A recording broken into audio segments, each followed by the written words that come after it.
नमस्कार दोस्तों, मैं डॉक्टर नीलेश सोनाने मिशन मोक्ष चैनल में आपका स्वागत करता हूँ।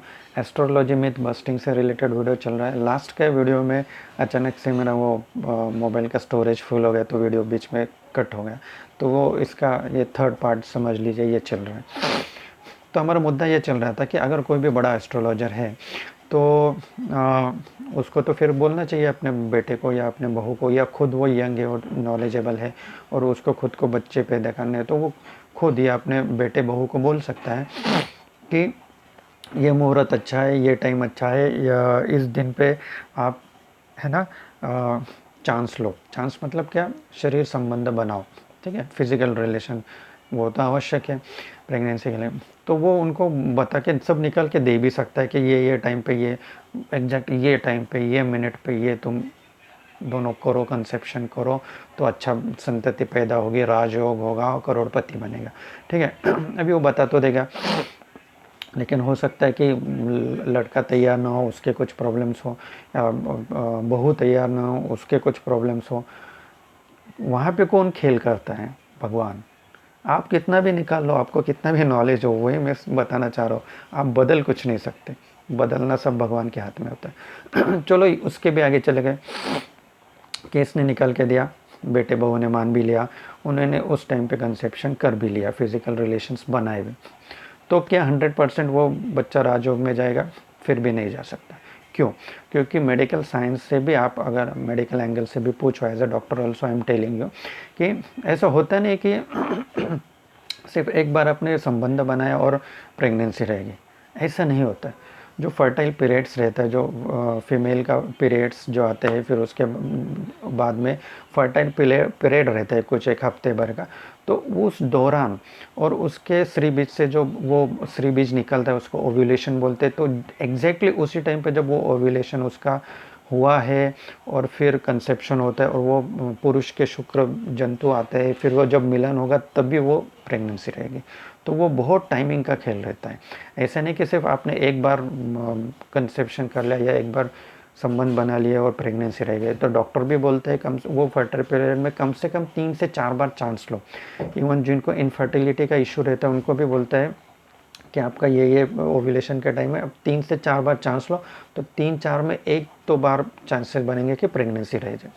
तो अभी किसको पता कि कौन से चांस में प्रेगनेंसी रही और बच्चा पैदा हुआ? तो उस पर भी कुंडली चेंज हो जाती है। बहुत से एस्ट्रोलॉजर वो भी पकड़ते हैं कि एग्जैक्टली कंसेप्शन किस टाइम पे हुआ। कुछ लोग बाहर आने के टाइम को पकड़ते हैं, पेट से बाहर आने को बच्चे के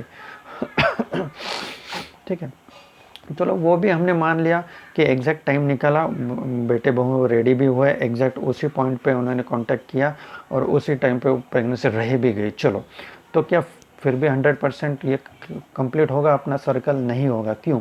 क्योंकि हो सकता है कि प्रेगनेंसी रहने के बाद भी वो पूरी ना हो जाए, बीच में मिसकैरेज हो जाए, है ना, बच्चा गिर जाता है, जैसे हम बोलते हैं गर्भपात हो जाता है, वैसा हो जाता है। फिर भी खुद ये किसका कंट्रोल है, किसका खेल चल रहा है? भगवान का। ठीक है, चलो वो भी, उसको भी हमने क्रॉस ओवर कर लिया, मिसकैरेज हुआ नहीं, आगे तक गए, प्रेगनेंसी तक आ गए। लेकिन उस पर भी क्या गारंटी कि उसी टाइम पे उसी नक्षत्र मुहूर्त पे वो बच्चा पैदा होगा? बहुत से आपने देखे होंगे 99% की आगे या पीछे हो जाते हैं। एग्जैक्ट जो डेट दी हुई रहती है, ईडीडी बोलते हैं, एक्सपेक्टेड डिलीवरी डेट, तो उससे कभी 2-4 दिन पहले हो जाता है, कभी महीना भर पहले हो जाता है, कभी 8-10 दिन बाद हो जाता है। तो कुछ कंट्रोल में नहीं है। आप कितने भी बड़े एस्ट्रोलॉजर हो जाओ, आपके कुछ कंट्रोल में नहीं। आप देख सकते हो इवन चलो मैं मेरी बात कर लेता हूँ। अभी जब मेरा लड़का पैदा हुआ तो मुझे एस्ट्रोलॉजी का थोड़ा बहुत नॉलेज है, मतलब मेरे काम का तो नॉलेज है, अच्छा बुरा, दिन समय, न्यूमरोलॉजी थोड़ा ये मैं जानता हूँ। लेकिन फिर भी मैं खुद कुछ कंट्रोल नहीं कर सकता। अभी देखो, मेरे बच्चे का जो जन्म हुआ है, मेरे लड़के का, तो मैं चाहता था कि दशहरे के दिन पे हो, क्योंकि उसके जब भी ड्यूरिंग जब हम चेकअप के लिए जाते थे तो वो रामनवमी ये वो थोड़ा राम से कनेक्शन ज़्यादा था।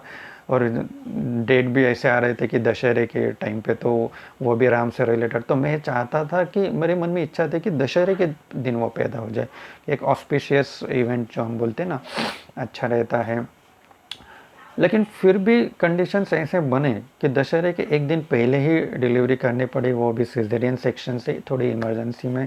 और उस टाइम पे ना तो मैं डेट देख पाया ना टाइम देख पाया, क्योंकि मैंने सब सोच के रखा था नेक्स्ट डे का, और मुझे लगा था कि हो ही जाएगा, कोई टेंशन नहीं। लेकिन वो अचानक से सब इतना हुआ कि ना मुझे कुछ देखने समझने का टाइम मिला और वो एक दिन पहले ही आ गया।